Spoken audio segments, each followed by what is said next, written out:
El Rex no es solo enorme y agresivo, es también inteligente. El cortejo, sin lugar a dudas, seguía una serie de reglas estrictas. Una hembra tiene que percibir las señales adecuadas del macho, de manera que en un plazo de varios días o semanas podrían empezar a buscarse uno a otro. Cortejémonos, salgamos juntos, no sé, tal vez podríamos ir al cine y a cenar.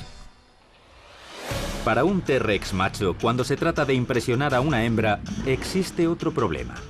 Morfológicamente hablando, la hembra de Rex es muy similar al macho, pero un 20 o un 30% más grande.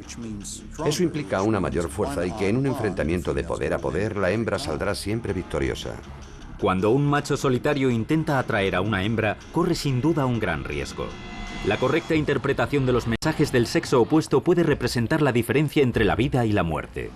Si tenemos en cuenta que el peso de un tiranosaurio macho debía ser un 30% inferior al de la hembra e igualmente inferior en tamaño, en caso de producirse algún tipo de conflicto, la hembra tenía todas las de ganar. Esta diferencia de tamaño se da en la mayoría de los dinosaurios, pero en el caso del T-Rex es extrema. El riesgo para el macho es que si irrita de verdad a la hembra, esta podría zampárselo como almuerzo.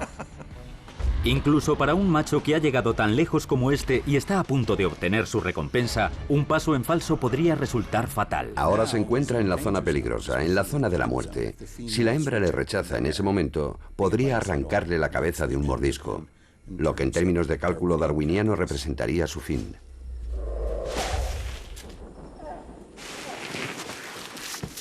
Pese a los numerosos riesgos y peligros a los que se exponen, al final los Tyrannosaurus Rex más fuertes y mejor adaptados transmiten sus genes a la siguiente generación.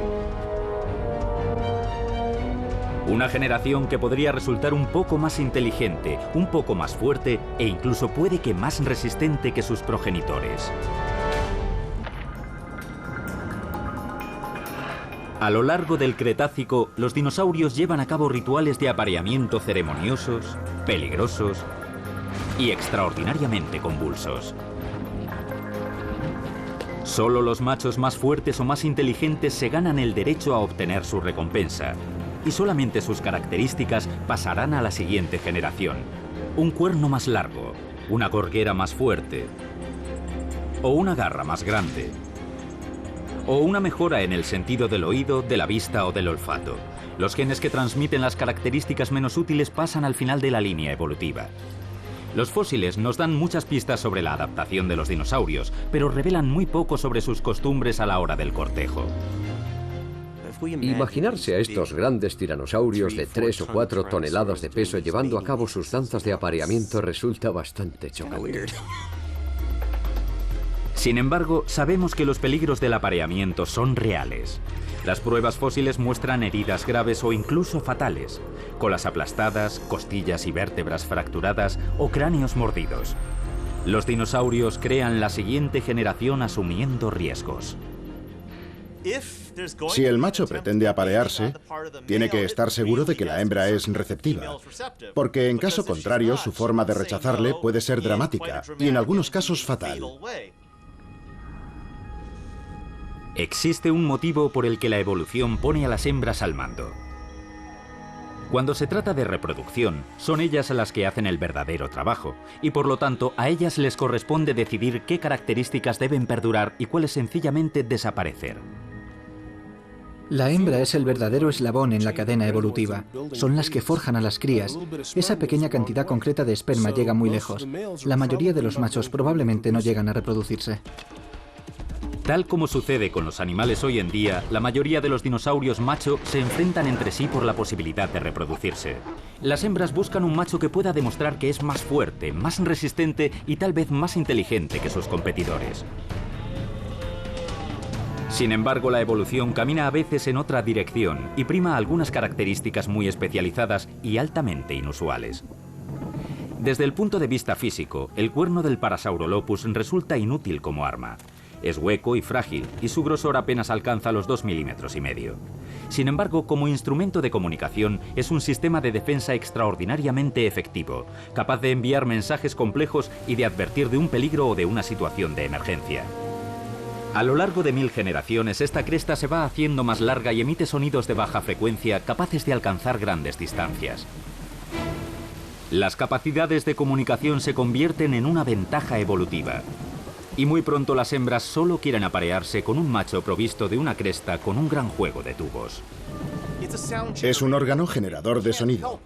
No puede evitar generar sonidos singulares soplando aire a través de este tubo. Y como cada especie, emite un sonido que la distingue de las demás. Pero ¿cómo hizo la evolución para crear una cresta ósea capaz de emitir sonidos a una distancia de varios kilómetros? La respuesta es sencilla. Para un Parasaurolophus, el atributo que hace posible su supervivencia en un mundo tan hostil pronto se convierte en el mismo atributo que sirve para atraer a las hembras. Para un macho saludable, su instrumento de comunicación sirve a la vez como la herramienta perfecta para seducir al sexo opuesto. Esta estructura a modo de trombón que se extiende por detrás de la cabeza la empleaba el dinosaurio para producir música durante el cortejo. Los machos emiten estas llamadas durante la época de reproducción, intentando influir en múltiples hembras. Las hembras emiten sus llamadas para retar a los machos a demostrar de lo que son capaces. El aspecto fundamental del cortejo es que ellos fanfarronean y ellas se muestran escépticas. El escepticismo de las hembras obliga a los machos a dar más brincos para convencer a la hembra de que se aparee. Se denomina selección sexual. Y tal como ocurre con la selección natural, las hembras se sirven de ella para escoger a los machos cuyas características hacen más probable la supervivencia de su prole. Si multiplicamos esas opciones durante miles de generaciones, de repente, la garra cortante del Deinonychus se vuelve más afilada, más veloz y más letal. El cuerno del Triceratops se hace más largo y su gorguera más resistente. Y la cresta del Parasaurolophus se vuelve más avanzada y su habilidad para comunicarse más y más perfecta. Entre los Parasaurolophus, la mayor preocupación de la hembra durante la época de reproducción debía ser observar a los machos y descubrir cuáles de ellos parecían ser los más sanos. Y, por lo tanto, los mejores padres potenciales de la siguiente generación. La evolución no solo perfecciona la capacidad del Parasaurolophus para generar sonidos, también selecciona los genes que mejoran la capacidad para escuchar e interpretar esos sonidos. Varios machos de Parasaurolophus emitían presumiblemente llamadas muy altas y estridentes de una clase muy especial.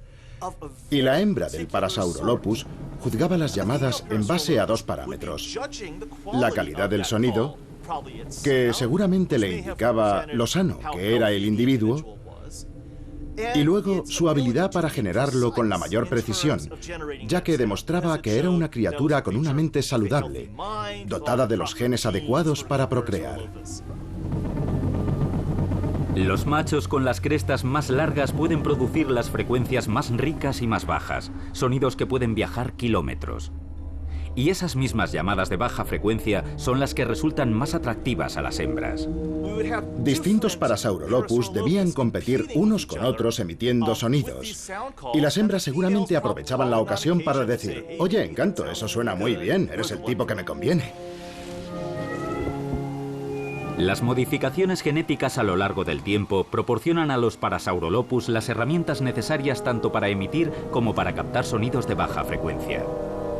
Con el paso del tiempo desarrollan la capacidad de emitir y recibir vibraciones de extremada baja frecuencia llamadas infrasonidos.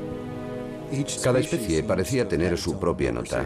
En un mismo lugar podían reunirse al mismo tiempo 5 especies diferentes de ornitisquios, de manera que en la época de reproducción se escuchaban 5 orquestas diferentes.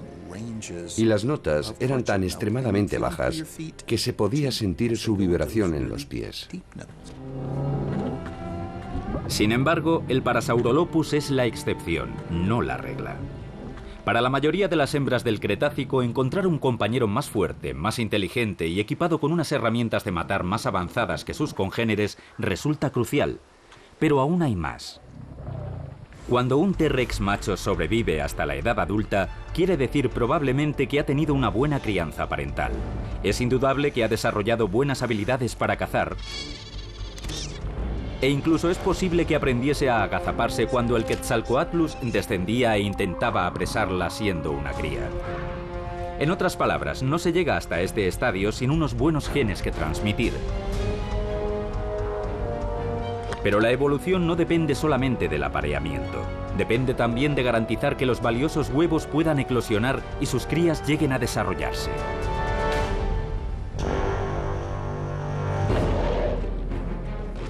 Este es el mundo prehistórico del Cretácico. Por él vagan algunas criaturas gigantescas, otras absolutamente aterradoras y otras increíblemente extrañas. Sin embargo, todo dinosaurio, por muy singular que sea, ha salido de un huevo. Y tal como diseñó esa maravilla de la ingeniería en la que un día habrán de convertirse sus cuerpos, la evolución ha creado también algunos de los huevos más sofisticados que la historia ha conocido jamás. Un huevo es como una cápsula espacial. Contiene todo lo que un embrión puede necesitar.